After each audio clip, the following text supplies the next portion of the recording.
Okay. At this time, I'd like to ask our distinguished guest, Congressman Woodall. All right. Come on, guys.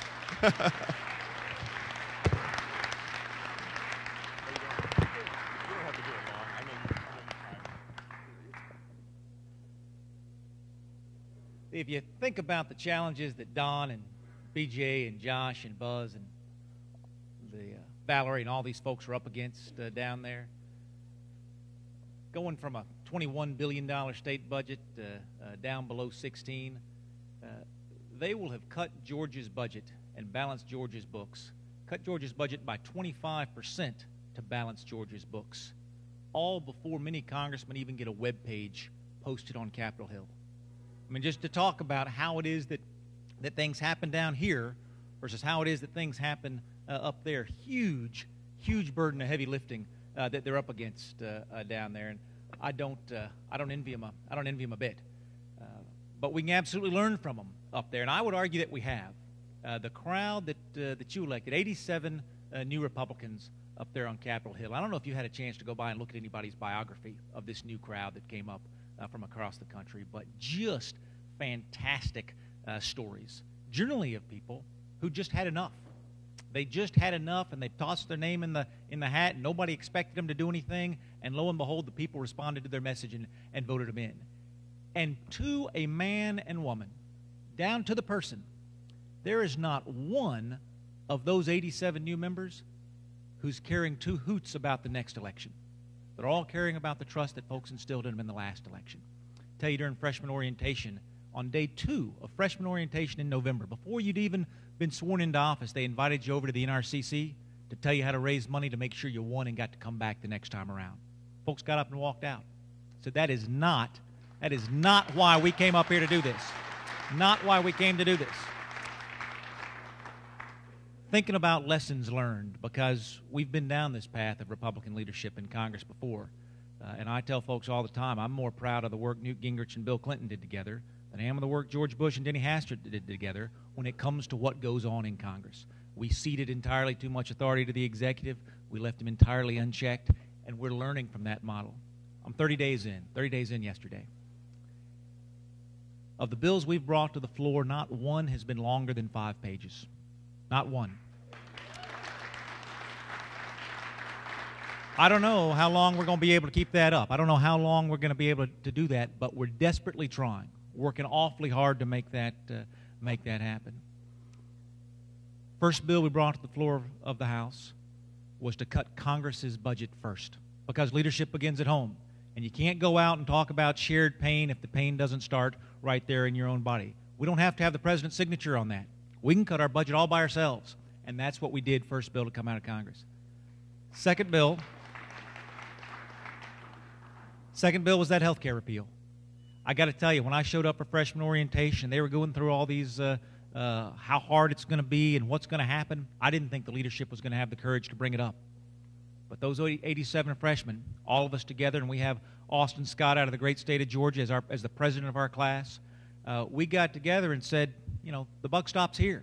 Every single one of us ran on a promise. We can't control the president. We can't control the Senate, but we can daggum well control the United States House of Representatives when there are 87 of us, and we did.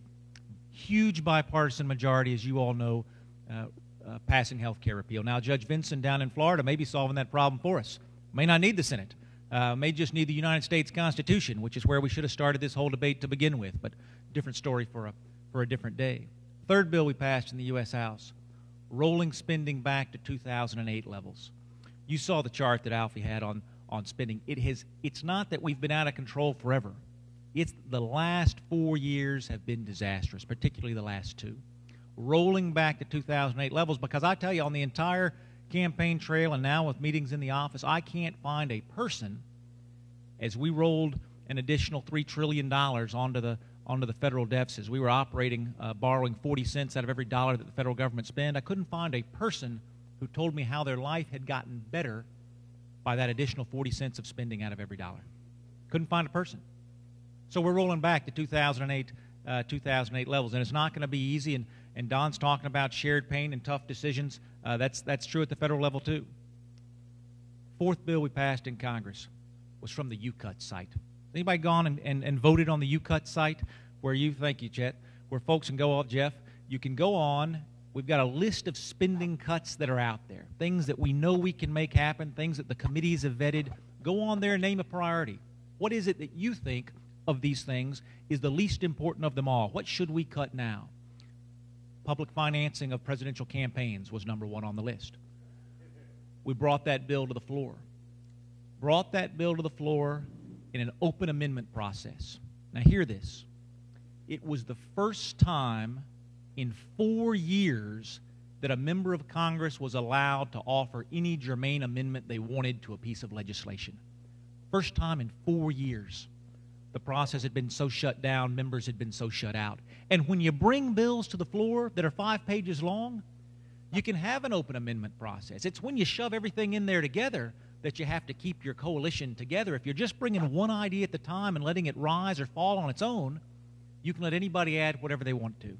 And Democrat amendments were considered there on the floor. Again, first open amendment process in 4 years. And we passed it. Did anybody watch the howling on the House floor? Howling over the passage of this $500 million cut over 10 years.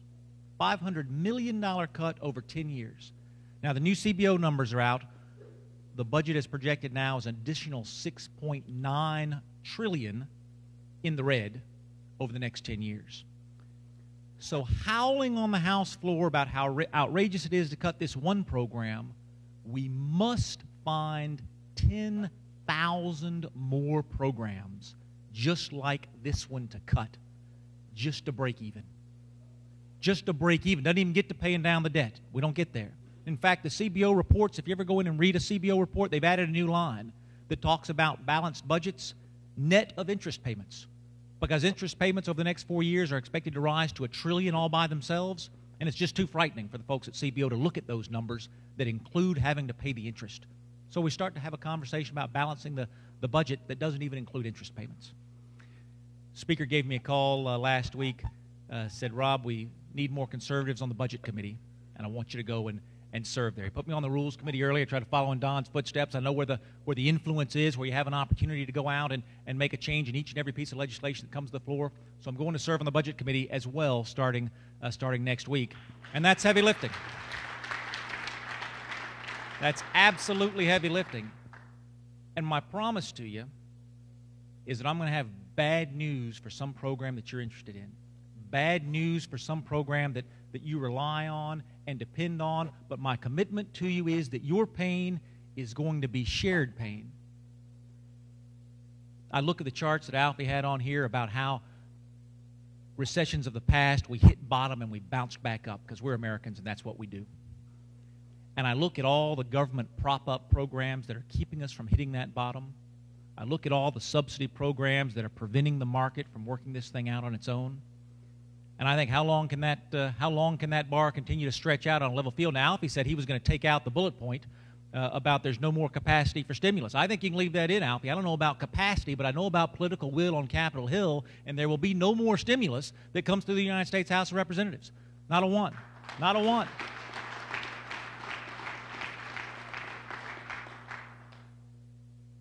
There's a realization on Capitol Hill that any job that gets created in this country is going to get created from inside this room and not created from up on Capitol Hill. And that any successful story that we have in this country is going to come out of Georgia legislatures and not out of Capitol Hill. You know, I brag about the Broad Prize everywhere I go. I love that. Just love bragging about the Broad Prize. In fact, Arnie Duncan was down here, President Obama's education secretary, was down in Gwinnett on Tuesday trying to learn from Gwinnett. Now, I ask you, why do you need $1 trillion new health care program to make everybody do it the same way when you know for a fact that the only way you can teach our kids well is to come down here to Georgia and learn how one county did it right? You know, when the federal government fails, 300 million Americans fail together, and we have no place to look for alternatives. If the state of Georgia fails, if in their zeal to get it right, they get it wrong at the Gold Dome, 8 million Georgians suffer. But we have 49 other examples to look to see how to get it right next time. That's the realization that these 87 new freshmen have come to. And what they know is they can't do it without the folks back home. Everybody up there ran a nickel and dime campaign that relied on people, that relied on ideas, that relied on building trust that might have been eroded over time before. And you look at the committee chairman on the Democratic side that went down, never saw it coming. John Spratt, our good neighbor out of South Carolina, never saw it coming. Never saw it coming. Chairman of the Transportation Committee never saw it coming. These folks are committed to you. And I just ask you, as we get started, again, we're only 30 days in, and the real heavy lifting's happening under the Gold Dome. But be that participant with me. Go to those UCUT sites. Send me your ideas. You know, say what you want to about a $500 million program where you have to find 10,000 more to get to break even. Folks say, well, that's not real money, Rob. We got to focus on Social Security and Medicare. I get it. We do have to focus on Social Security and Medicare, and we will. That's a Budget Committee decision, and we're going to make those decisions this spring. But that doesn't mean you ignore the $500 million decision. That's still real money to me. That's still real money to me.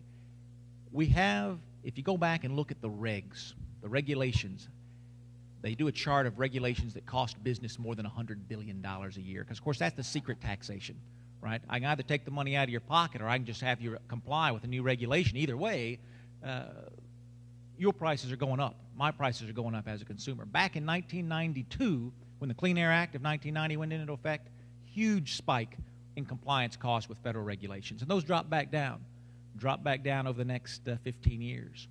Over the last 4 years, the spike has been as high as it was in 1992, and in 2010, it jumped an additional 25%. It's not just taxes, and it's not just spending, it's regulation. I told you during the campaign, judge me not by the new laws I pass for you, judge me by the laws I repeal for you. Please bring those ideas to me. You will always know more about your section of the world, your business, than I do. But I will get those pieces of legislation introduced. I have that opportunity in the Rules Committee to make that happen, and I've got 87 new friends who believe the same thing that you and I do, who want to work with us to make those things happen. If we can't lead from Gwinnett County, there's nobody on Capitol Hill who can lead, and I'm grateful to you all for instilling your trust in me. Thank you very much for having me out here today. Thank you. I appreciate that.